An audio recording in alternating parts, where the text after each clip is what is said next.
Horcrux, I'm back on the Xbox right now. I just wanted to get this build out there before Elsewire comes to fruition. I apologize for my absence. I know some of you guys have been probably looking forward to some of my builds. Um, Not gonna lie to you, fellas, it's been a difficult one this patch to figure out what works best without having to run cheese. It was difficult finding a build that counters pet sorks. It was difficult to find a build that doesn't rely on cheese like Armor Master and Pariah, but I found it. I mean, there is one aspect of this build you may call cheese, you may not, but compared to what's out there, this is nothing compared to that. So without further ado, fellas, let's hop right into the build. Okay, so first thing you might see, I'm Dumber Dark Elf. I feel that this may not be best in slot, is probably second, maybe even third best, but I always prefer Dunmer. I mean, always have since back in the old school Oblivion, not Oblivion, excuse me, Morrowind days on the original Xbox.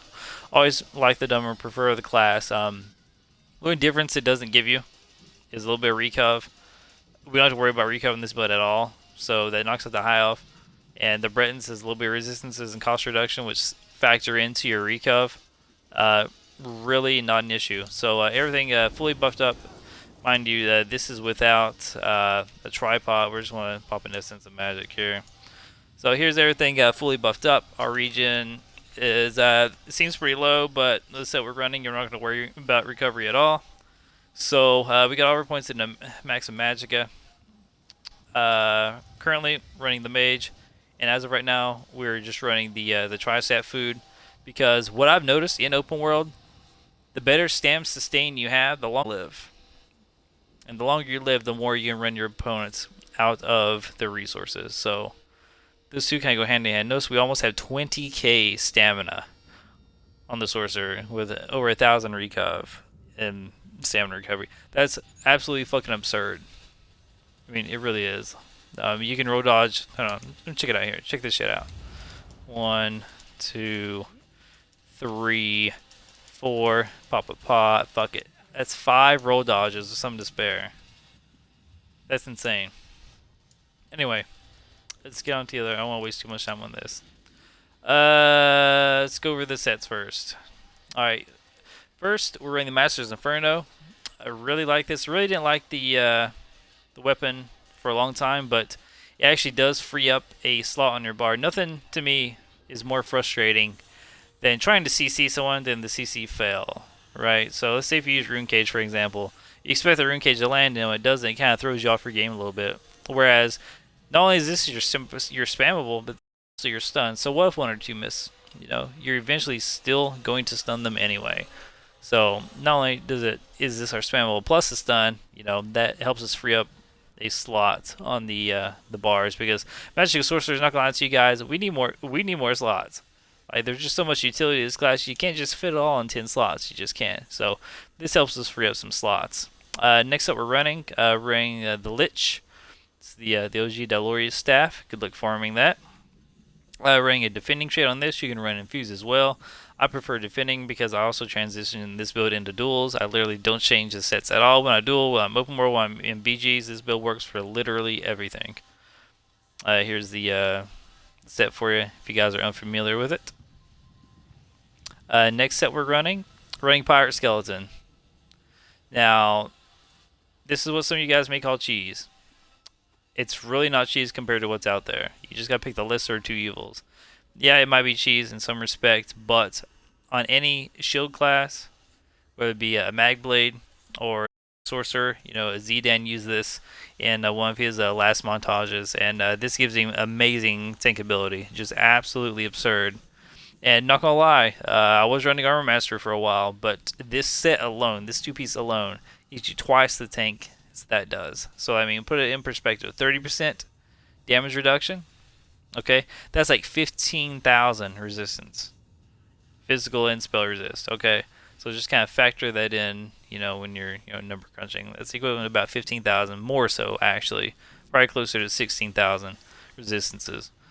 But yeah, this is the set we're running. Really great set. The reason I had this costume on This is the Crown Dishdasha. You can get it from the Alakir Desert. There's a quest line. You probably have to go. I can't remember what quest it is.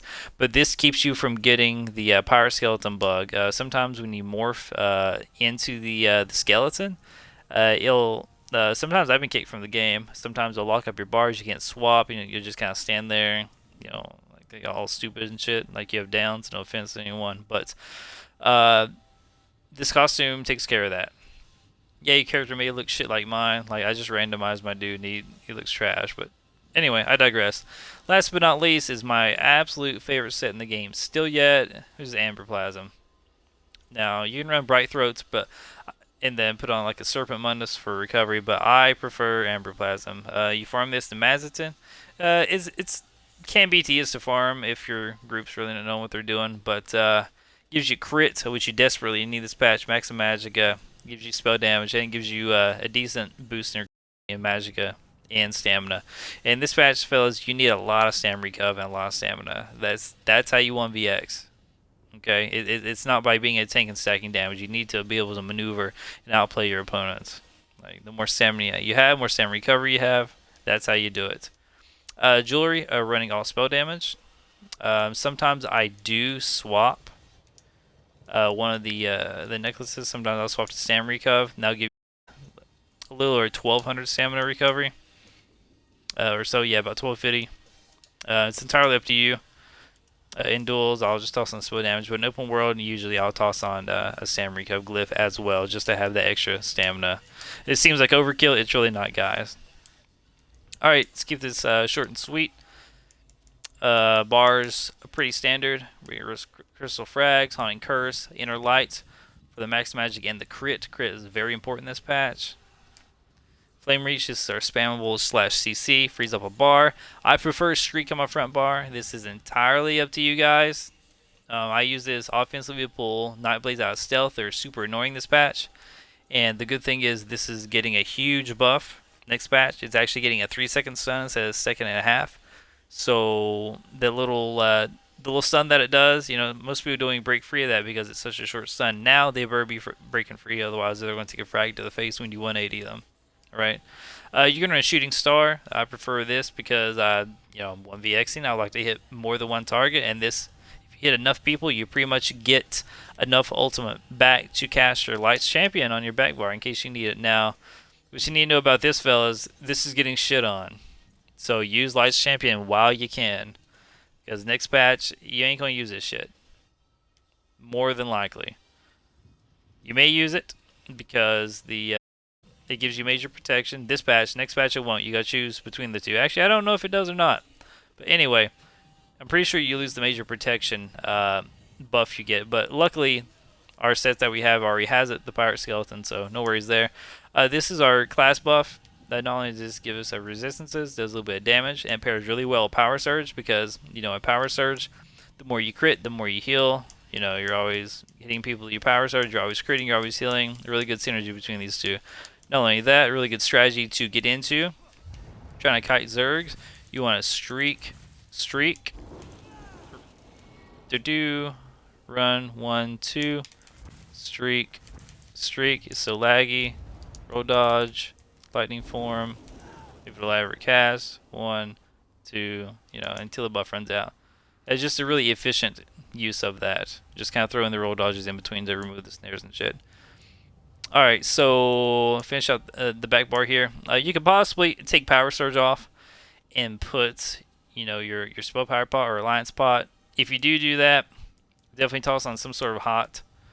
Either Rapid Regen, Healing Word is just garbage in my opinion, Mutagen. Preferably Mutagen, because when you get down into execute range, the Mutagen will proc and give you a burst heal, and plus it removes a negative effect. The Mutagen, it actually execute will proc. So it can actually pull you out of the execute range in your life. It's happened to me many a times. Really good skill. But for now, I'm a cheap ass, so I'm running Power Surge and not spamming the really expensive pots. We got 2 wards here, Harden and Harness. Just don't try Dampen. Just don't. I can't believe people actually use that shit. Last but not least, Dark Conversion. You can swap this out with Daedric Mind. Really doesn't matter. It really depends on your Magicka Sustain. I have a lot of experience on Magsork, so my Sustain is naturally better than most people's. So I put on Dark Conversion just for a little bit more of versatility, because I do like to spam a lot. You know, whether it be streaks or whatever. So you can streak like 6 or 7 times, get away from people, and then just toss in a few Dark Conversions, and your magic is back up to full.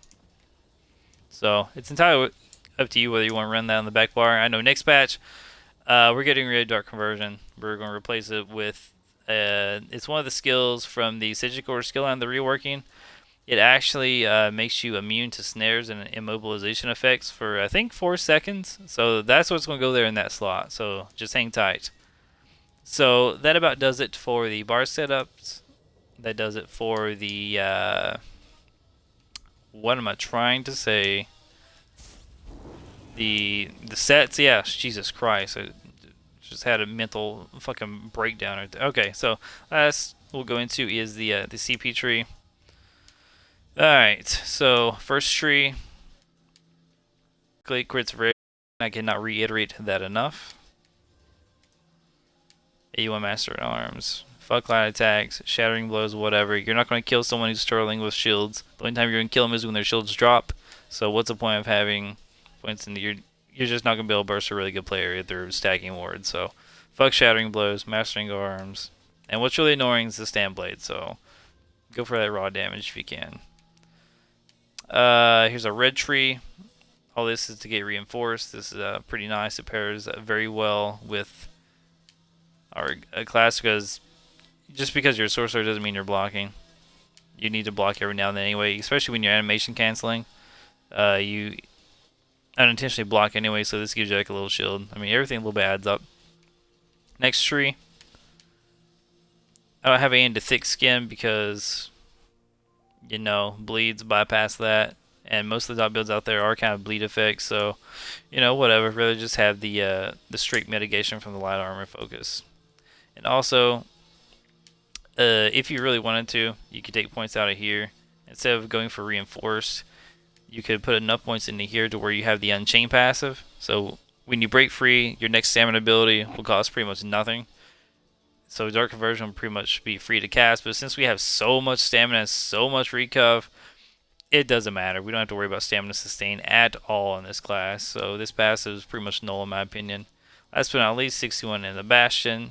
We don't have the highest maximum magic that you could possibly have, so this goes to help offset that with a bit of stronger shields. Value point Siphoner 356 is pretty well rounded throughout. We're running about the same recoveries without our Lich proc, so 49 here. And then 56, nice. You know, everything rounded out. By the way, when Lich is procced with a potion up, it goes up to about 3,300 recovery. You can make that much higher by running Witch Mothers. You can get away with running Witch Mothers because you have such a high stamina pool, and we're Dark Elf anyway, so you naturally have that. And also, I forgot to mention the glyphs on the big pieces. I went the triglyphs, and I think that pretty much covers everything. Yeah, in my opinion, the optimal you can do much, you know, as far as your K lower than that. Really is going to try to show you. The house the mag seemed to be worse. The mag was different than the big there. Because I did my own that as well. I had Magnum and I knows I could work in progress. Yeah, peace.